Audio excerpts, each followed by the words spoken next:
The first thing Elena Moore noticed wasn't a person. It was a sound. A soft, uneven clicking that echoed faintly through the hallway. Like a clock that had learned to hesitate, not broken, just unsure of itself. She paused at the entrance and listened. The care home didn't look like the places people imagined when they said the word. No harsh lighting, no sterile smell. The building was old brick, warmed by afternoon sun, with wide windows and curtains that moved slightly when the air shifted. Someone had once cared, enough to make it gentle. Elena checked the address again, though she already knew it was right. She hadn't planned to come here. She worked in records management for a hospital network, an invisible job mostly. Her days were spent correcting errors that only mattered if someone noticed them. Dates entered twice, names misspelled, notes filed under the wrong category, quiet problems that learned how to hide. She had come because of a voicemail. It wasn't from family. She didn't have any left who called. It wasn't from work either. It was from a woman who introduced herself as a volunteer. "I'm not sure this is your responsibility," the message said. Hesitant, almost apologetic. "But your name keeps appearing in our files, and I think you should hear what I'm hearing." Elena had listened to the message twice, then once more, slower. Most people deleted messages like that. She took the afternoon off instead. Inside, the clicking sound became clearer. It came from the hallway clock, mounted crookedly, above a faded bulletin board. Each second arrived late, then hurried to catch up, as if embarrassed by the delay. A woman at the front desk looked up and smiled. "You must be Elena," she said with visible relief. Elena nodded. "I think so." The woman stood and extended her hand. "I'm June. Thank you for coming."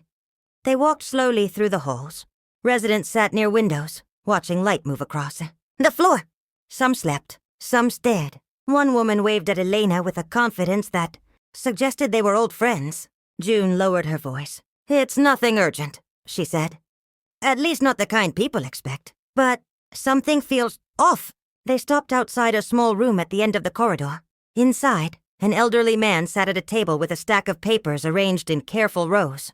He was writing numbers slowly, deliberately, pausing after each line as if listening for permission to continue. "This is Mr. Calder," June said quietly. "He's been here 3 years." Mr. Calder looked up. "You're late," he said calmly. Elena blinked. "I'm sorry?" He smiled, not unkindly. "Everyone is eventually." June shifted, embarrassed. "He does this every day," she explained. "Writes, sorts, corrects." Elena glanced at the papers. They weren't random. They were charts, timelines, medication logs, accurate ones. "These aren't his records," Elena said slowly. "No," June replied. "They're everyone's." Elena pulled out a chair and sat. Over the next hour, she listened. Mr. Calder had been an accountant. Quiet. Precise. He had noticed small discrepancies years ago, doses recorded but not administered. Times adjusted to fit schedules rather than reality. Nothing dramatic. Nothing malicious. Just accommodations. When people were tired. When routines replaced attention. "When you live long enough," Mr. Calder said, tapping his pen. "You learn the difference between a mistake and a habit." Elena felt something tighten in her chest. "These records," she said carefully, "they don't match the system." "No," he agreed. "The system doesn't like being corrected." She asked permission before touching the papers. She compared them to what she knew. Patterns emerged. Not neglect, not abuse, drift. The kind that happens when people assume no one is watching closely anymore.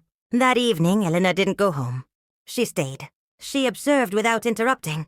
She asked questions that didn't sound like accusations. Staff answered honestly. Relieved even. Some admitted they'd noticed the same things but didn't know how to name them. By the end of the week, Elena had compiled a report. Not a complaint. A mirror. It showed where shortcuts had replaced care, where rounding times had become routine, where listening had been replaced by assumption, where good people had learned to move faster than accuracy allowed. She presented it quietly, privately. The response wasn't immediate, but it was real. Schedules were adjusted, cross-checks added. Audits followed, not punitive ones, but clarifying ones. The hallway clock was fixed. Mr. Calder stopped writing. When Elena visited again, he was sitting by the window, watching birds argue over crumbs. "You don't need me anymore," he said. "We never did," Elena replied. "We just needed to listen." He smiled, satisfied. As she left, the building felt different. Not lighter, more accurate. Elena returned to her job with a new habit of her own. She listened longer. Looked twice. Corrected gently. Because she had learned something important. Care doesn't disappear loudly. It fades quietly. And sometimes, all it takes to bring it back is someone willing to notice the sound a clock makes when it's slightly off and decide that accuracy still matters.